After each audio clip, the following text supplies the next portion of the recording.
يا صباح الخير عليكم احلى مبدعات. ازاي نخلي الملاية مشدودة كده على المرتبة وهي معمولة بقطان واستك كمان.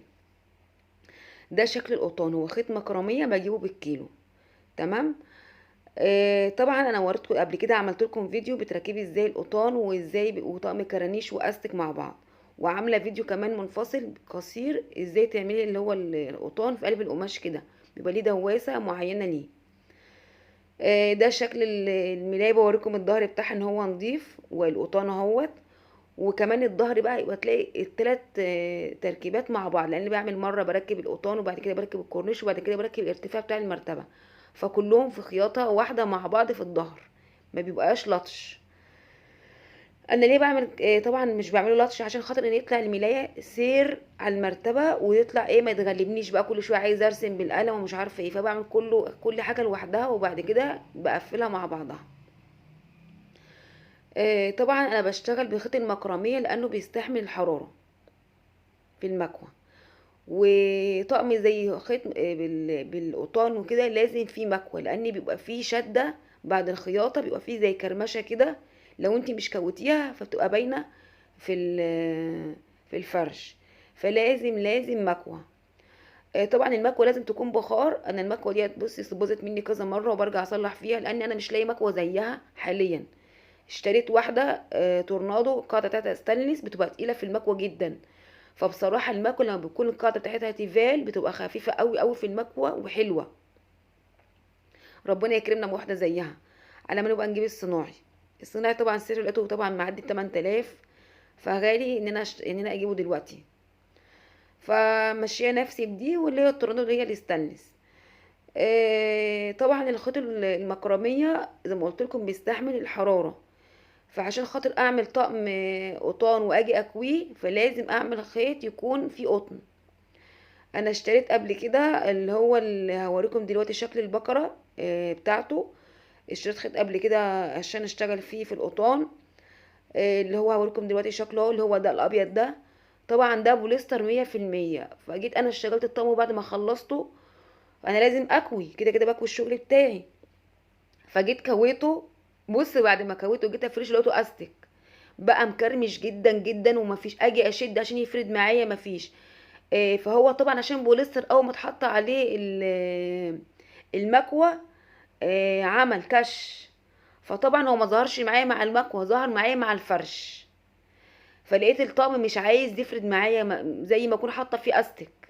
طب هعمل ايه؟ هرجع تاني افك الخياطه وارجع تاني اودي الشغل العميل؟ هغلب نفسي. رحت فكه حته صغيره ورحت قصاه ورحت مطلعاه من اللي هو القماش اللي هو فيه القطان ده. ما انا مش هينفع افك كل ده، كان معمول كمان استك وكرانيش والكلام ده. فهو برضك ادى نفس الشكل، لان انا طبعا انا حاطه طبعا القطان ده حاطينه عشان يعمل برواز بين الملايه والكورنيش، فادى نفس الشكل.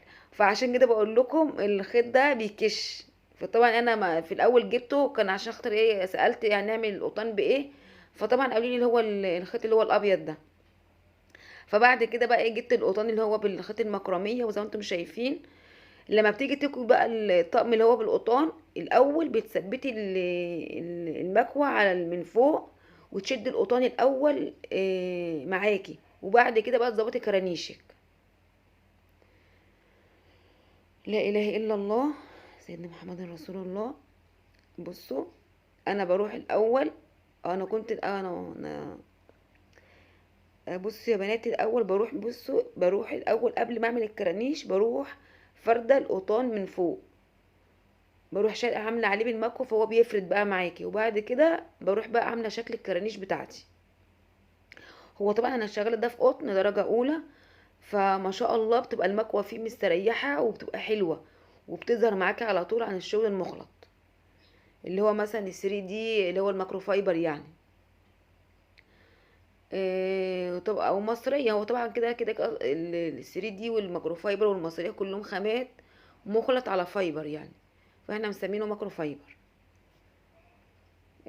طبعا بقى يبقى اوريكم شكل الكورنيش. ابص هو ما فيش اي فيه كشكشه، فاللي بيظهر الشغل المكوى، اول ما بتروحي عامله بالمكوى ومظهره الشغل خلاص بتثبت معاكي بقى شكل الكرانيش. حتى العميل مهما غسل فيه بتبقى خلاص الكرانيش متحدده. بروح الاول دايسه على القطان من فوق وشداه بحيث ان هو يكون مفرود معايا، وانا بشتغل بشده من فوق وفردته. وبعد كده ببدأ المكوى من فوق على تحت. يعني بصوا انا بكوي ازاي، من فوق على تحت من فوق على تحت، بحيث ان انا بعمل كده ايه شكل الكشكشه بتاعت الكورنيش. وكمان بروح كمان مثبته كمان معايا القطان، يعني بخليه بفرده هو كمان من فوق. بصوا من فوق على تحت من فوق على تحت. انا ما بكويش في الملايه غير هي الكرنيش اهم حاجه، والخداديات والمخدات طبعا بتكوي كلها كامله.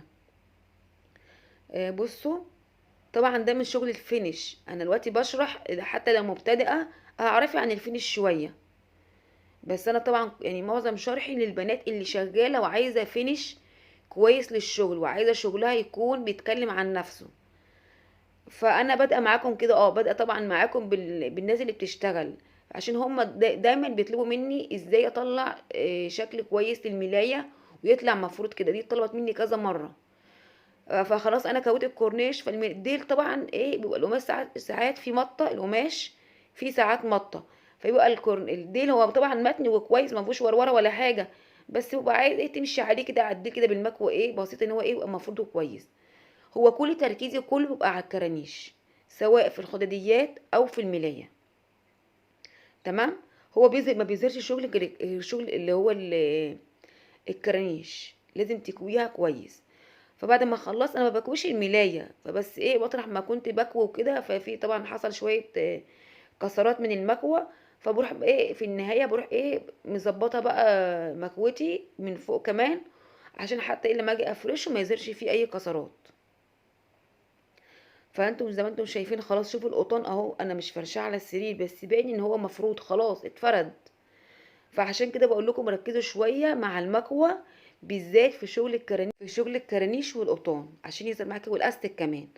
انا طبعا حاطه لكم صوره الطقم عشان تشوفوها. يعني طبعا اللي هيشوفها مش هيتوقع ان ده شغل كرانيش واستك مع بعض. ده كنت عاملاه كرانيش واستك مع بعض. شايفين هو شكل الفينش ازاي، شايفين الخط بتاع القطان ماشي ازاي على حرف المرتبه، ما فيهوش اي كرمشه. مشدود. دي من الاسئله اللي دايما بتسال عليها، ازاي تطلع شكل الملايه كده على على المرتبه ومشدود. وباي بقى.